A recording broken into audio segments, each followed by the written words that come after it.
Okay, what's up? This is Edward back with another video. And today, what I want to talk about, first thing, I want to give a couple of announcements or a quick announcement. First announcement is the Facebook group is live. It will be in the link of the description. I will have a domain for it. As far as a temporary domain, at least for now, to get people to it. Make sure you join it. Make sure you spread the word, because I am trying to get this thing built up and get it engaged. We'll talk about, it's going to be like a barbershop. So it'll be everything and anything as far as black men. I'll talk about a couple of things. It's going to be harnessed with a couple of channels that I start up and stuff like that. So keep that in mind. It's a little bit quiet right now, but it will build up quickly soon. And the other thing, as far as today, we got some really cool people that's going to be doing a stream together. You have Tariq Nasheed, Jason Black, and Professor Black Truth all doing a stream. What they're going to be discussing essentially is there, and you should see this in the thumbnail. They're going to be discussing like politics. Basically, what should black people be looking for? This video is going to be about a lot of black folks that talk about, well, you say what you shouldn't look for, so what should you look for? And I'm going to talk about that in a second. I do want you all to know this, I believe, will be at 7:30. I know it's 7:30. It should be 7:30 Eastern Standard Time. We'll see. And it is going to be during the Super Bowl. Look, I'm not going to shame nobody saying you should boycott the Super Bowl or whatever, but it is what it is. So, but definitely check it out either live or on the playback. So, that being said, you should definitely check that out. Definitely check that out. Definitely spread that, because I've never heard all three of these people together. I rarely have seen Tariq Nasheed and Jason Black. You don't often see Jason Black and Professor Black Truth, even though they're in the same camp. So this is definitely going to be something to hear, especially for people that really don't know what they should want. Because, and now I'm going to transition to my other thing. Let's be absolutely clear here.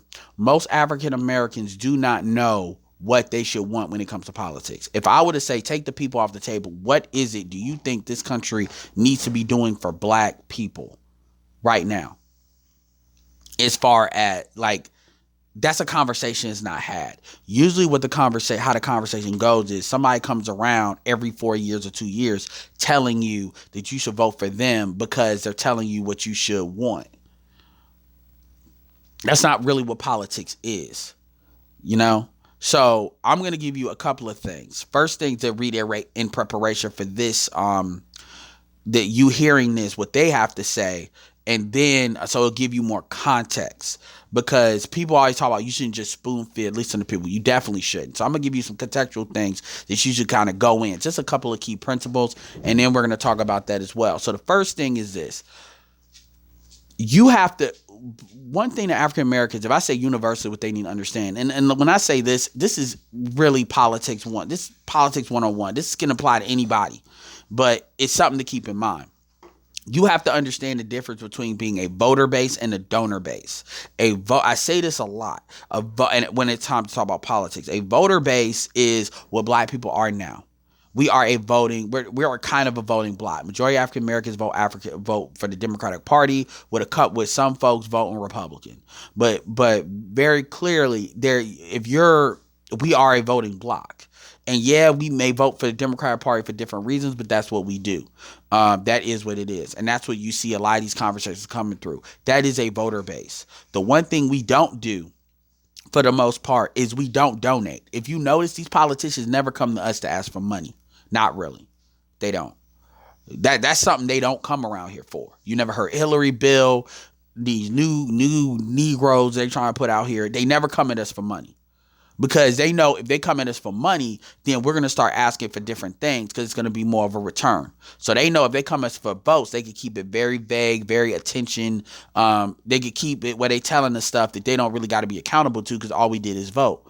And if you notice, if you look at what they fight for, they always fight for our ability to vote, and not necessarily our ability to generate economics. Because once you understand that you can use your money in politics, that gives you completely different openings and dynamics. I will give you an example of that in a second.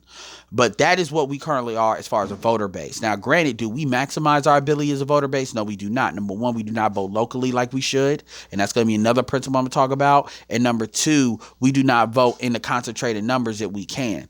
We do not vote like like when you look at our percentage of us voting. Part of that is because ultimately a lot of us don't know most of us, like I'd say 80% of us have no idea what we're voting for.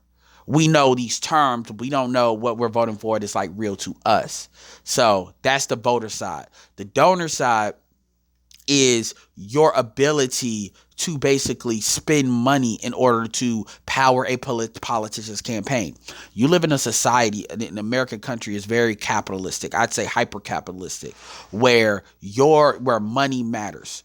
I don't want to get into Citizens United, which actually made that matter a hell of a lot more than it did. That was in, I believe, 2005, and that was a very pivotal Supreme Court thing. They made it so corporations could actually spend money. It basically liberalized the rules. It made it so corporations could more openly spend money. So what that means is that rich people, aka the Plutarch class, rather than using their own money, number one, they could spend unlimited money not on politicians but on political action groups, and also they could leverage other people's money. So let's say I have a stock in Microsoft and I don't agree if Microsoft wants to spend money on this particular campaign, even though it'd be better for their business, then they can leverage my money in order to do that, aka what I've stocked as far as the investors. Or if you take a company, I think Chick-fil-A is privately owned, but let's say it wasn't, and Chick-fil-A were anti-gay rights. And let's say, you're gay and you're pro-gay rights, you're pro-gay marriage and they're anti-gay marriage. Now your money's going to be leveraged to spend money against something you didn't agree with. That's money that like those Plutarchs don't have to spend because they're using a corporation to spend it for them, which helps them in tax liabilities. It also helps them in tax deductions. I don't want to go too deep into that, but that's kind of the different things. Now, as far as with the average African American, why they should care about being a donor base is because when you are a donor base, take me for example. Because you can donate any amount of money. Let's say I cannot support, let's say I wanted to support a guy running for mayor. Let's say the black dude that won mayor for Minneapolis. I cannot vote for him. But what I can do is I can send him money. I can send him money to power his campaign because maybe he's talking about some things that I want to talk about. I can send money to a black male first candidate where they have to be accountable to getting the votes, but at the same time, I can support them on the money because these politicians, when they make decisions based on money. They can always tell people that they need to vote for them. They can feed them whatever bullshit they need to feed them depending on the demographic because they feed white people bullshit too. But when it comes to those people that put the money out, those people are paying attention. This is why they are much more fearful of the political action committees or groups that are there to watch what they do because they're really watching the money and telling the people what they are not doing. This is why the Tea Party's been very successful. This is why various movements like gay rights and certain voting blocks have been very successful because the money matters. This is why Asians could be a very, very, very small population but still have impact. That's true nationally. That's doubly, triply, quadruply true for the local level because your money moves more in your local area. So that's the ability of being a donor class. You can pay for people that are carrying your water, and as their careers come up or if they're in a certain situation, they can do that. We only pay attention to people when they run for national office. That's the thing you got to keep in mind. And that's true for any position. And we never talk about that. It's never discussed with us because they know if we do that, we'll start looking at that. So they completely want to not say anything about that. So that's those things. So just to recap, we just talked about the difference between a voter base and a donor base. And we just talked about that upcoming thing, that upcoming hangout is coming out today at 7:30. Now I want to move on to talk about state, national politics. We only tend to be aware of politicians for the most part when they get into the national things. Like for instance, they're running for senator or they're running for president. Sometimes Congress. In our group, Congress too. But maybe if they're running for state office as well, if it's like attorney general, governor. Other than that, we don't really know about these people because they're not being brought to our collective radar because you have to be kind of a political animal looking for this stuff. See, I knew Kamala when Kamala was, she was in the Bay Area. That's when I became aware of her. Now, I didn't know everything about her, and I didn't look into it, but she was on my radar then because I pay attention to this. You've heard me do videos where I talk about how there's so many black women that are starting to become police chiefs and they're starting to become mayors. You know, I've paid attention to them there, you know, and I see that. So as they start to move up, I already aware of these people and know what they're about. You know, not because I'm doing like research, because I'm paying attention. And then I can then go and look at their record and say, okay, I knew this is what they're real about. Kamala was a perfect example of that person. I really didn't know what to think of Kamala. It wasn't until later that I learned other things about her. And the main thing, if anybody looks at me talk about Kamala, I used to say, I never said whether you support her or not. I would say you need to pay attention to this person, because this is going to be a person they're going to try to railgun up fast. And damn it, that happened. But I didn't even really know her record like that. I didn't learn the stuff about Fruitville Station, stuff like that, until later, because I didn't send her money. I didn't have to support her, but she was on my radar. So it wasn't this person I had no idea about. It was just somebody I need to learn more about. And we have to do a better job doing that, because then we can head off a lot of this crap before it starts. But we have to do a much, much, much better job at understanding about being a donor base, which is the first thing I talked about, and voting locally. We have to, every black person should have a basic understanding as to most general local positions. You have the Board of Education, which is the thing that that impacts black people heavily, and probably the thing that's least voted on. We damn sure understand about judges that can be elected, and pay attention to judges and DAs that can be elected, because those are the least amount of votes. Why? Because the local you get, the more your vote counts. And that's where it hurts us the most, when we don't vote in the numbers that we should vote for. I'm not saying you have to be an expert on every politician, but there should be people you trust that you know represent your best interests. This is really what pastors are technically supposed to fucking be for when it comes to the community. They should know this and understand this. And then you hold those pastors accountable for what these people do or don't do, because you're giving them your trust. They should be the kingmakers and stuff like that. They should be coming to them early. You don't see these politicians really come to these pastors until it's national office, because they're trying to shepherd them. Because I understand as people, we're not going to know everything about everybody, but you should understand the basis of what the positions are. You know, mayor, the Board of Education, alderman, you know, you should be involved at all, like, you know, the DA's office, especially if you're a black man, because these are the people that are making judgments. And here's the thing, even if they're not making judgments because you're not a criminal, they're making judgments if you have a kid. You know, maybe not the DAs, but we have to understand how this stuff is, to how it affects us, or it potentially could.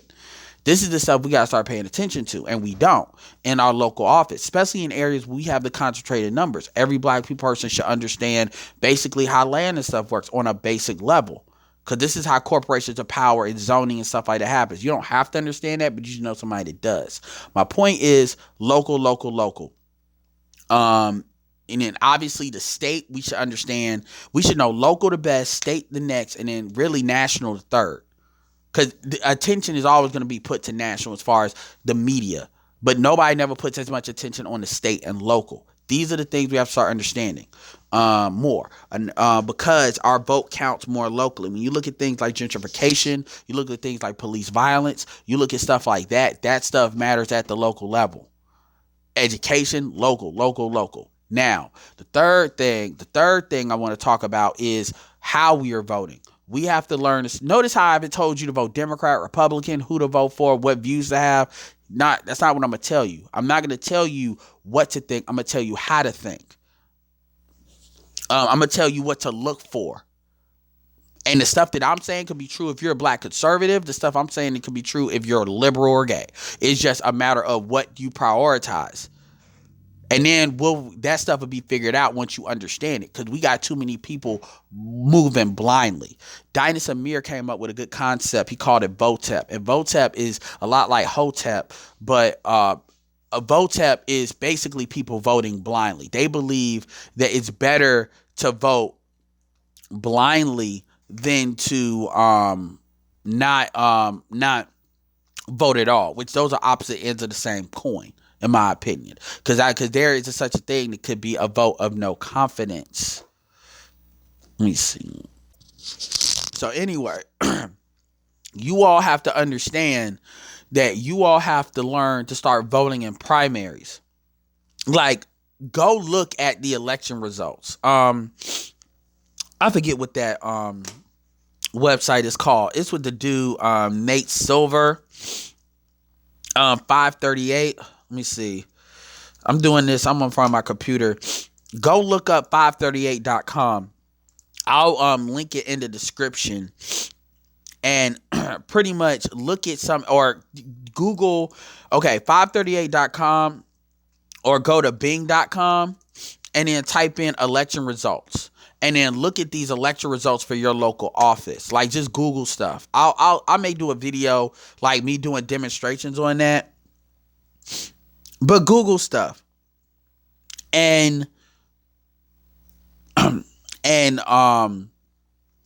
as far as election results in your local area, Google stuff as far as what the, not Google, but Bing. Bing is better. Google is great, but Bing is really good about this too, because Bing is more visual. And I'll give you links and stuff like that too. Maybe I'll do that. But my point is, you need to start seeing these results and then seeing a percentage of the populations and stuff like that, and understand, and then pay attention to how much these campaigns start. Why am I saying that? Because when you vote locally in these primaries, that's when you can knock a lot of these people out. Because if they can't get the votes in the primaries, because everybody is not voting like that in the primaries, these primaries should be heavily contended. The closest thing that black people usually see with that is nationally. Now what you're seeing all these people run for president. It's like 4 women run for president. Elizabeth Warren hasn't officially said she's running. Kirsten Gillibrand, I think, said she's running. You got this Hawaiian woman, and then you got Kamala Harris. Now you got Cory Booker. Now you got all these motherfuckers. And a lot of these people are clout chasing. That's a different story. But my point is, the primary is nationally important, because what they're going for now is they have to demonstrate they have something there, because if they don't, the money is going to get away from them. The big money is going to home in about 3 or 4 candidates. And that's like, the people, I'm going to tell you right now, the people that's going to win, the person that's going to win a Democratic primary has not announced yet. I don't know who that is. It's not the people that are already announcing. They're running for other stuff within the government. That's what they're running for. Just keep that in mind. They're running for themselves, and they're going to try to, so just keep that in mind. Now, if you vote locally in your primary, very few people are voting for that. Very few people vote for that in the judges thing. If you vote locally in your state, if you vote statewide in your primaries, very few people are doing that. And that's when you're going to be the closest to get these questions answered. You have to pay attention to that. Black people as a group, we got to start creating more groups that pay attention to this, especially when areas where our vote could matter the most, where we're heavily concentrated. Because that's where you head off a lot of this stuff. Folks have to start putting more money. I'm talking about folks that try to get the bullshit in. They got to start putting their more money early. Because we can vote this stuff out. That's how you get the tangibles. That's how you get them saying whether they're not going to say that in the primary. Then I know they don't really mean it. Nationally, same thing. Like, this is why they're talking about South Carolina is going to be very big, because most black people vote Democrat, and even in South Carolina, even though South Carolina is a Republican black senator, and South Carolina is 62% black population as far as the Democratic Party in South Carolina. So black people is pretty much going to make or break a candidate in South Carolina, and this is the first time you don't have a Clinton running, or this is the first time in a while there's not Clinton running in a primary, when you really think about it, or Obama. So it's really going to see, this is like a new generation that's going to try to get that, and South Carolina will make or break, because that's going to make or break a lot of people's momentum, and a lot of people are not going to have the money to sustain the momentum. Remember, a lot of these Democrats that are running, they're not already paid. These are not like your Terry, John Kerry's or anything like that. That's not the type of Democrats necessarily that are running.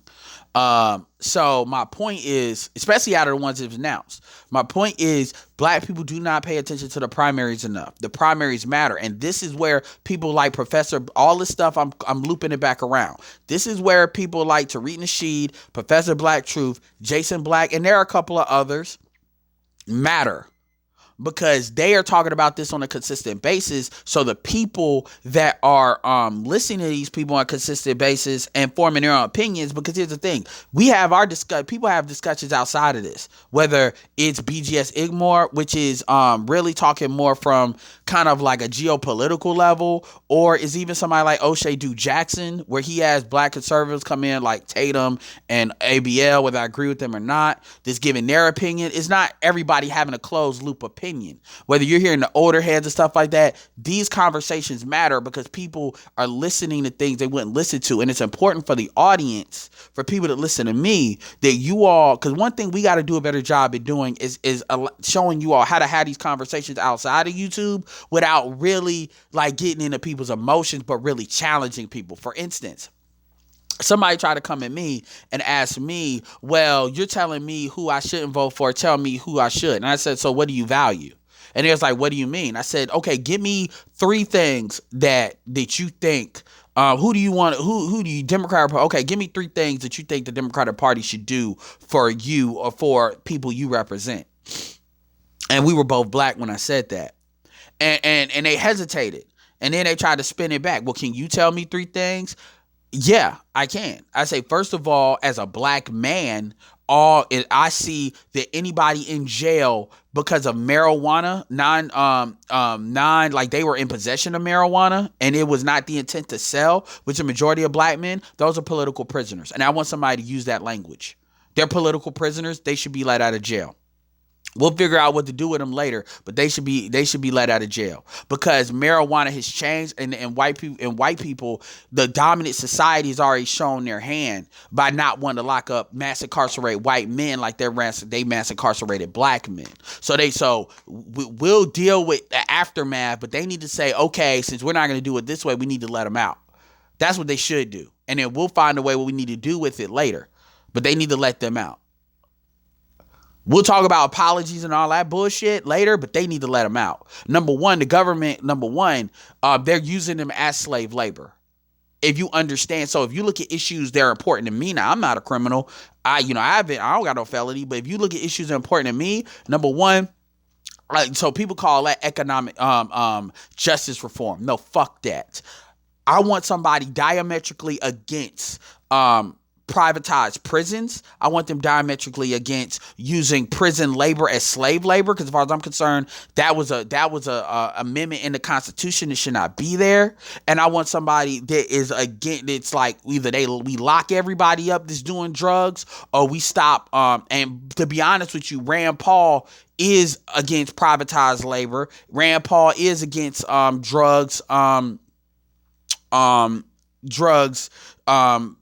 privatized prisons, prison labor, and drugs. This is a white man from Kentucky. So you see what I'm saying? So for me, so my point is, I look for what I care about. Then I look at that. That's one thing. I just went deep into that. The second thing I want is I want to bring out the Monahan report. If y'all don't know what the Monahan report is, type it the best you can. Type in BGS Igmore in YouTube and Monahan report, and he has a series. It's like a playlist series. Get educated on that. Long story short, the Monahan report is basically a report that was done by a white man and stated that the black community is out of step with the rest of the country because the rest of the country is patriarchal. The black community is matriarchal. The matriarchy bullshit comes from slavery. It's one of the residual effects of slavery that's never talked about. And you have to elevate the men in order to create a more patriarchal narrative. Now, we're in an environment where they're trying to make the whole country a matriarchy. So patriarchal men, and then women as a buffer class, and then the men, and they're doing that to white men.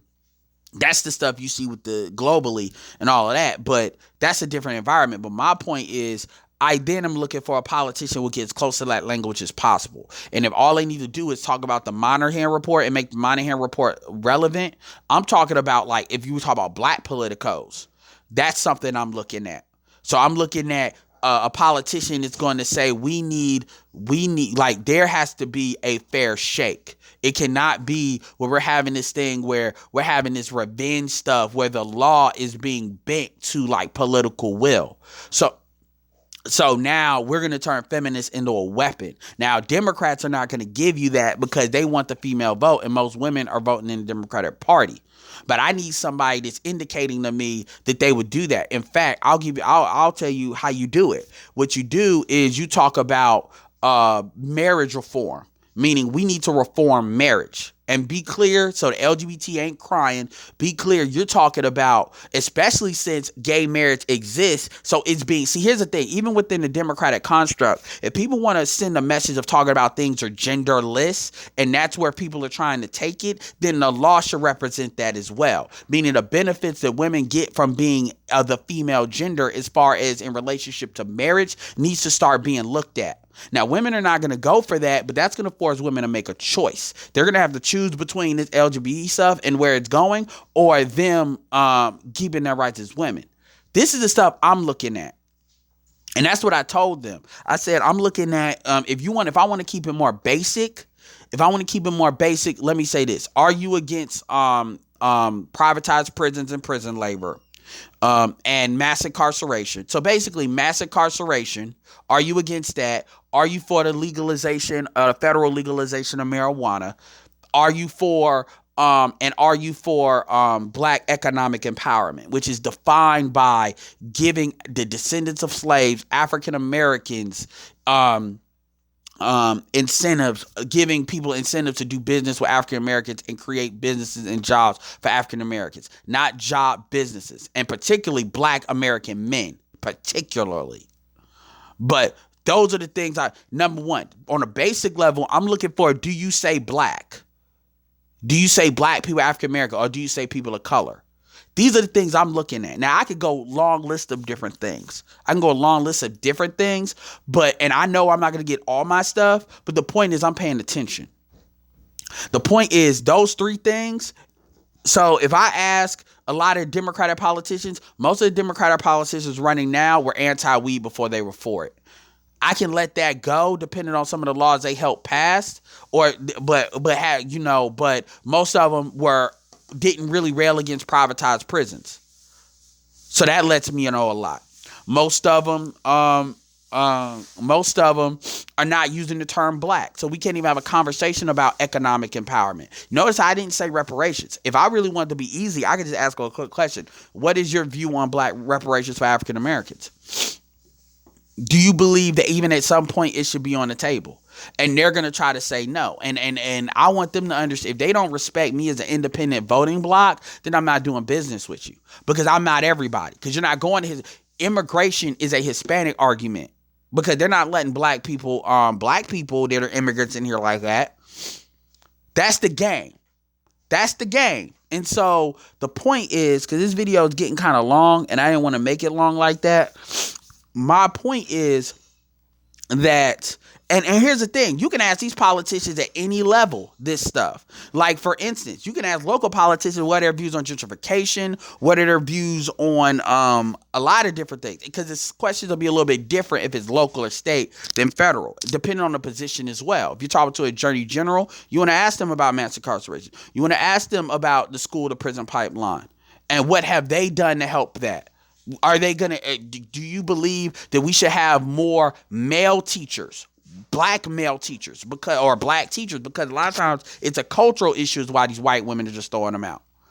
These are the things that you see. The thing is, if you understand the right things as far as your center of gravity for what you want, then, and what you're about, then you can start looking, and this is true whether it's a group dynamic you're thinking about this from, and an individual dynamic. Because from an individual dynamic, I'm really what you would call a blue dog Democrat. I'm a very moderate Democrat. I'm a cross between Michael Bloomberg and Colin Powell, really. As far as he's right, I'm in the middle. So as far as my own personal views, I can make stuff work, because I'm not really in this situation where a lot of these things are going to affect it.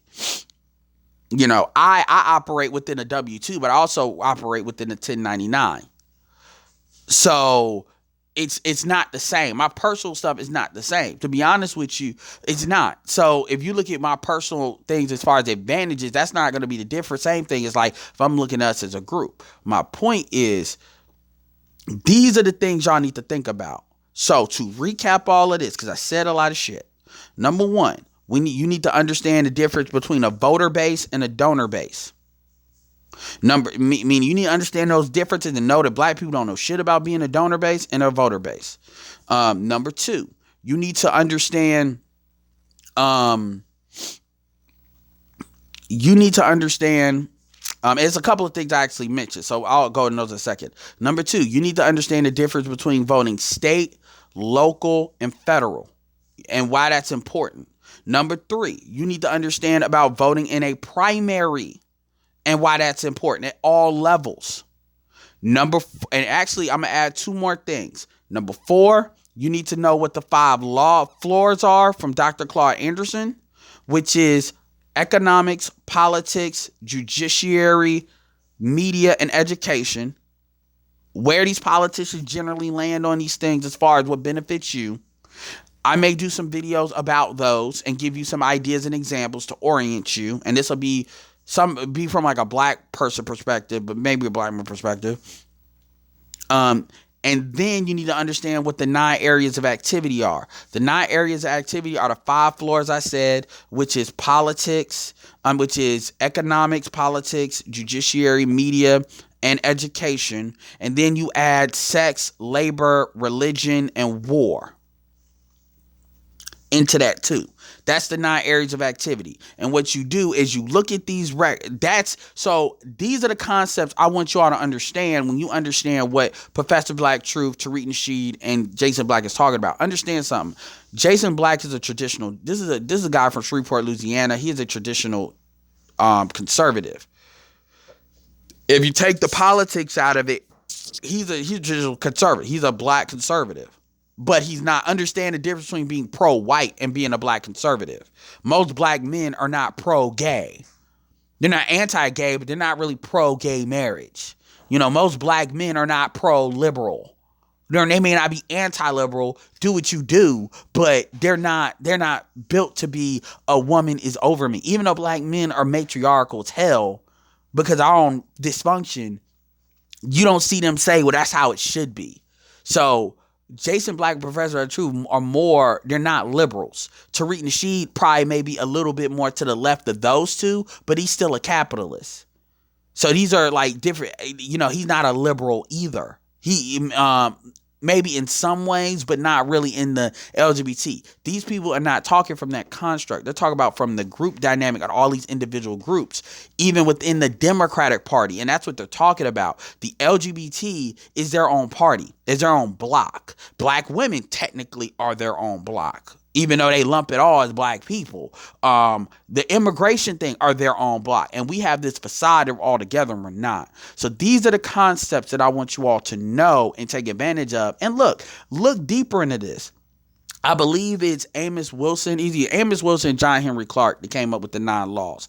I'll get that right. Sorry. Like I said, I don't know everything. Dr. Claude Anderson, 5 floors. As far as the voter base and donor base, that's me talking. As far as the primary, that's me talking, but everyone else says it, says as well. So these are the concepts you need to know. And through the understanding these concepts, you will be able to know who's giving you bullshit and not bullshit. That's what it is. And again, I don't tell you what to think. I tell you to think. And in order to think, you have to have a concept of what you want. So anyway, with all that being said, I'm sure, y'all like, all right, Alan, we gonna shut the fuck up.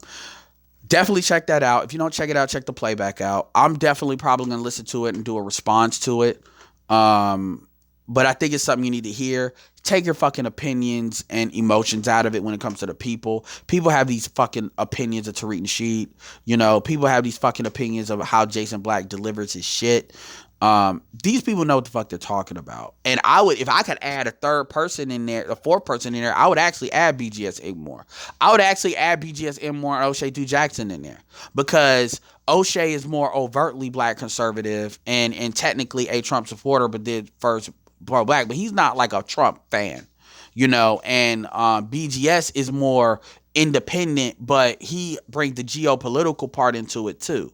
So if I could have a dream panel, I would have them. Like, why wouldn't I have Boyce Watkins? Is there somebody that really needs to straight talk about economics? Yes.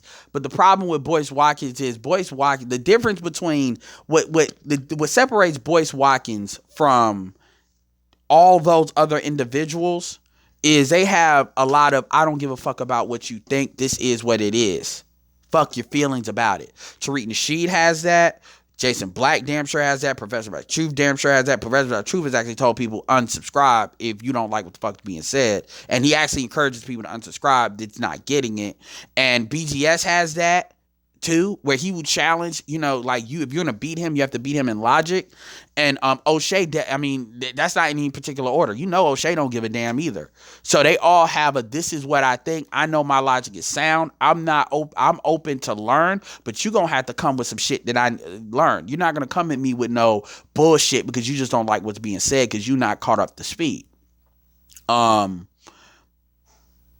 BGS and O'Shea are Californians. So BGS Californian, Tariq Nasheed is in California, but by way of Alabama. Then I don't know where PBT is from. I know Jason Black is from Shreveport, Louisiana. So my point is, Boyce Watkins is not in that group. Boyce Watkins tends to take the temperature. I think he has his convictions, but I think he gets too much wanting to please certain people.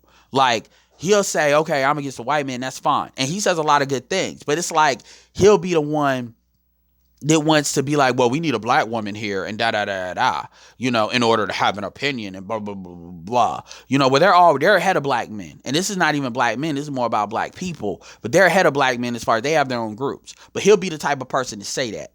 And he'll be the type of person that feel the need to want to inject what black women need, even though all these people are talking about black people in general, meaning black women are obviously included. Because most of these Democrats are not for black women either. They don't say black women. They don't say black. And it's on you to realize that. So I wouldn't have, I'm not saying that he doesn't have a place, but there's things he's going to have to start really more so putting his foot down on it. Cause he has this kind of sometimey vibe. I would like Glendon Cameron doesn't want to commit to something like that, but I like Glendon Cameron as well because I think he has a more, if for people that don't like the pro-black talk, he has a very good center of gravity on these types of things. From a black man, like when I talked about individually, like he's that guy when it comes to that. Because he challenges a lot of the bullshit about Trump supporters, but at the same time, he's also one of these guys that kind of understands, and BGS has said this, where the country is going as far as a lot of race mixing that people don't want to hear, but it just is what it is. This is coming from a guy that has a black daughter, with a black woman. So you can't just say he just off the gate hop ship. So anyway, my point to all of that is if I could have a dream team, that's probably obviously Dr. Claude Anderson. But I'm talking about within the realm of what people know in this YouTube space. Maybe I'll make that happen. I personally, I'll leave it at that. So anyway, with that said, this is Edward signing off. Peace.